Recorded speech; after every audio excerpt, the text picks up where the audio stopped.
Hi there, I'm Aurélie Kalenga with everything you need to know today on the coronavirus. South Africa has been under a state of disaster for exactly 3 months now to deal with the COVID-19 pandemic, but many are still divided about whether government's lockdown on certain industries is justifiable. The High Court in Pretoria is soon expected to hear government's application for leave to appeal after a recent ruling declared some of the lockdown regulations unconstitutional and invalid.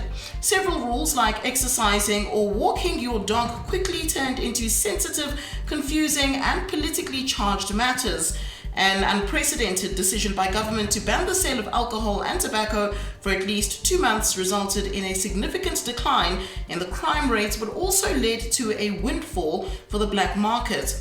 While the ban on the sale of alcohol has since been lifted, smokers remain hopeful the current legal battle aimed at forcing government to overturn the regulations on cigarettes will be successful.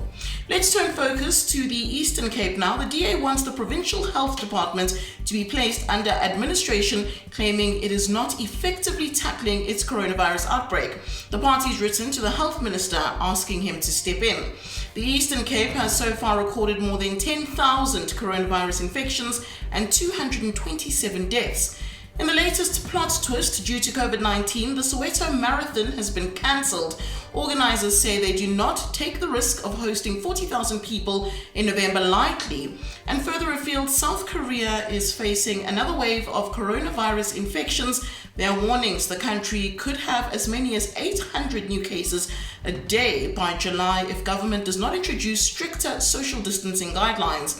In Beijing, health officials are working to trace around 200,000 people who visited a wholesale seafood market at the center of a major coronavirus outbreak in the capital city. The city has reported more than 79 new coronavirus cases since last Thursday, most of which are linked to that market.